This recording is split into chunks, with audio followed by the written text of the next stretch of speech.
para sutresna sandiwara basa Jawi, sugeng pepanggihan kalihan kita para siswa-siswi kelas 9 saking SMP Negeri 1 Cluring. Semangke keparenga kita ngaturaken lampahan lawang gaib nirwana. Anggitanipun kelompok setunggal saking kelas 9 kanthi sutradara Sheryl Putri Maharupi, asisten sutradara Rafael Aska Atanori, efek, musik lan mixing Damai Cahyaning, Zahra Ayunda Putri Rahmadani, Bunga Citra Feliendi.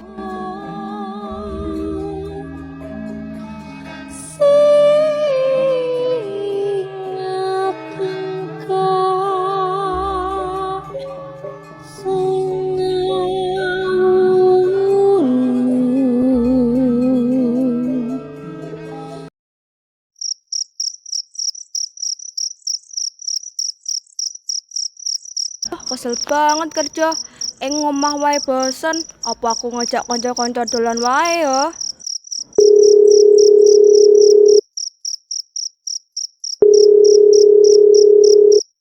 Rek, ayo dolan. Bosen iki nang omah wae. Dolan yang endi Maya? Aku pengen sing panggone luas lan nek digawe camping. Menyang Pantai Hirawa ae, Sar. Jare wong-wong nang kono panggonane apik. Enek pantaine nek digawe camping, tapi lek apene Pantai Hirawa kudu nglati alas nirwana dhisik yo. Alah, gur lewat alas salusin, rasa wedi. Tapi ndek kono nek pantangan kok oleh mentek kembang abang lho, Maya. Alah, gak apa-apa, Sin. Cuma kembang abang ae lho, gak usah terlalu dikhawatirne. Halah, ya wis lah, timbang ruwet ae. Ayo golek wong tukang ngenteni yang tempat wisata. Oh iya rek, kebenaran aku duwe kenalan jenenge Mas Galih. Dhek biasanya ngeterke dolan menyang nggon wisata. Bayare murah banget. Mantep lah pokoknya. Nah, oleh kuwi Ren. Dan sekalian awake dhewe iso irit. Ayo mangkat saiki.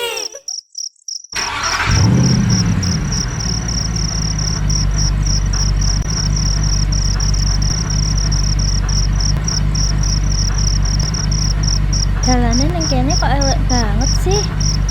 Iya loh Din, ning kene dalane gronjal-gronjal, elek banget. Mas, Mbak, iki alas. Tolong ngomongnya dijogo. Ngomong sing apik-apik wae, rasane aneh. Iya yo Mas, sepurane. Mas Galih, kok ora teko-teko sih? Iki wis luwih teko tengah wengi lho. Sampean ngomongnya lek liwat kene luwih cepet, nanging iki wis 2 jam dhewe kok mung ndelok wit-witan wae. Sabar Mas Reno. Alas nirwana iku kudu panggonan sing bisa kesusu. Lek sampean kesusu, dalane ugi bakal dadi luwih adoh. Lek awak dhewe kesasar, sampeyan sing tanggung jawab lho Mas Galih. Tenang ae Mbak Sari, ade ora kira kesasar. Aduh, nyel HP iki dan kene flash. Aku arep gawe konten ora iso. Cinta, apa awak mengasakne? Yen hawane dadi panas. Maya, saka mau aku yang ngrasakne ana sing ngetut ninsane kaca mobil kaya enek pating sliwer. Mbah apa? Halah Sin, lek dipikir nggo nalar, iki mung anyang-anyange wit-witan. Nanging aku wis nyatet kaping 5, awak dhewe ngliwati papan jeneng. Situs kawitan 1 kilometer iki mau. Awak dhewe iki muter-muter ing kene ae yo asline. Ora mungkin awak dhewe muter-muter ing kene terus, Tar. Iku cuma perasaanmu tok. Iya, bener kuwi apa jare Sari. Awakmu iki koyoke lagi halusinasi ae, Tar. Tapi aku ya wis nyatet kaping 5. Adewe iki ngliwati papan jeneng situs kawitan 1 kilo terus lho Din. Mosok ya gur halusinasi tok. Alah, wis lah Mas, Mbak, tenang ae. Langsung kakek dipikir nih, awak dhewe iki wis main nyampe kota. Tapi Mas Galih, aku ket mau wis diajal nggawe konten. Kok sinyale gak terus sih ning kene? Jenenge ae alas Mbak Maya. Ya jelas gak enak sinyal ning kene. Wis Mbak, ojo dolanan HP wae. Dideleh kuwi HP-ne. Lah HP gawe konten, kok dhisik. Aduh, iya Mas.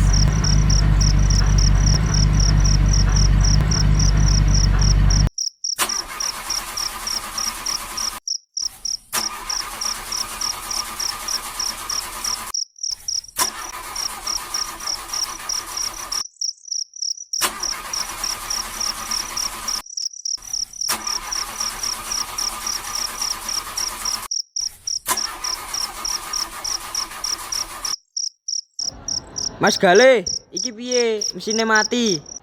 Ayo, kami mudhun dhisik. Tak presakne mesine.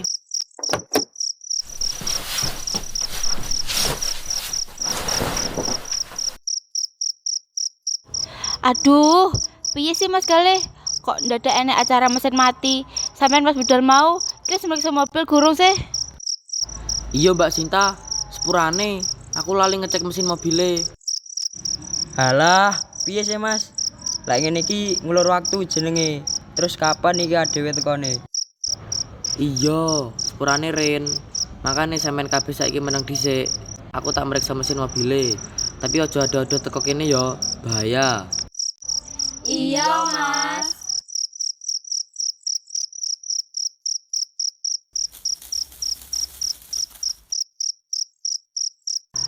Tari, deloken niku ana kembang warnane abang. Apik banget. Aku arep metek siji kanggo kenang-kenangan. Maya, ojo. Mas Gale ngomong ora oleh ado-ado toko mobil. Cinta ya wis ngomong, ning kene nek pantangan ora oleh metek kembang abang. Halah, ora apa-apa. Deloken iki apik banget kembange. Warnane abang beranang. Awakmu gak gelem njupuk pisan tar? Mbak Maya, opo sing mbok lakoni? Kembang iku wae sing nunggu alas iki. Sampeyan wis njupuk wae penunggu alas iki.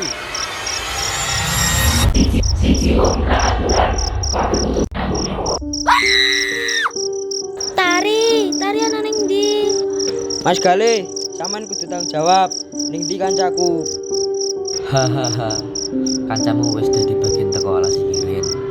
Apa sampean ngerti? Nyapa rego tiket travelku murah.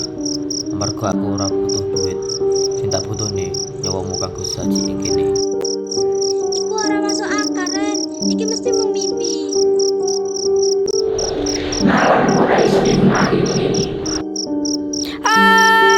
Kembangnya ora gelem ucul saka tanganku.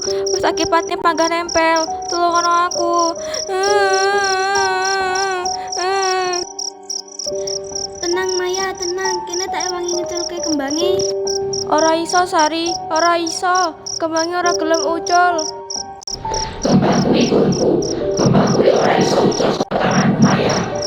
Ora mungkin. Kembangku ora gelem muncul. Kipatno sing banter Maya.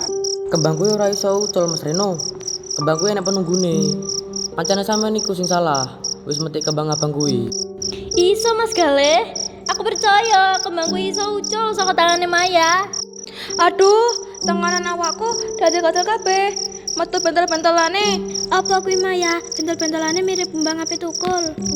Awake Maya kebek kembang tar. Awake Maya dadi tempat tukule kembang. Aduh, aku wis ora kuat rek. Awakku gatel kabeh. Awakku wis ditukuli kembang.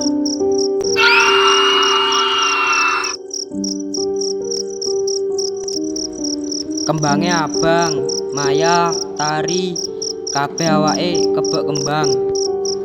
Wis jangkep 7 wong. Aku wis bebas saka janji. Mas Gale, sampean kudu tanggung jawab, Mas. Kancaku sampean dadekne tumbal ning kene. Emoh. Aku mau tanggung jawab, Ren. Kabeh kuwi gawe bayar ongkos mobilku sing murah.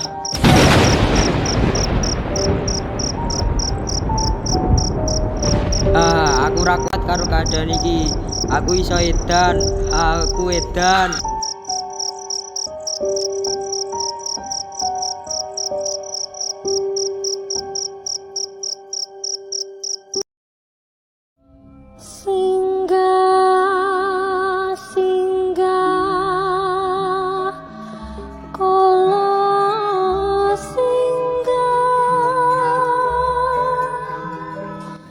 Nuwun para sutresna sandiwara basa Jawi, sugeng pepanggihan kalihan kita para siswa-siswi kelas 9 saking SMP Negeri 1 Cluring. Semangke keparenga kita ngaturaken lampahan lawang gaib nirwana. Anggitanipun kelompok setunggal saking kelas 9 kanthi sutradara Sheryl Putri Maharupi, asisten sutradara Rafael Aska Atanori, efek, musik lan mixing Damai Cahyaning, Zahra Ayunda Putri Rahmadani, Bunga Citra Feliendi. Miwah para paraga. Mas Galih dening Rafael Aska Atanori, Maya dening Bunga Citra Feliendi, Reno dening Fauzan Abiyuda, Dini dening Cetril Putri Maharupi, Sinta dening Damai Cahyaning Kristi, Tari dening Zahra Ayunda Putri Rahmadani, Sari dening Nafila Faida Azada. Matur nembah nuwun awit kawigatosan panjenengan. Mugi tansah kersa midhangetaken sandiwara basa Jawi. Mugi kanthi wontenipun sandiwara menika saged murakabi, mupangati lan dados panglipur manahipun para sutresna sandiwara basa Jawi. Wekasanipun atur kanthi asesanti rumukun caraning bangsa dumunung ing luhuring budaya. Nuwun.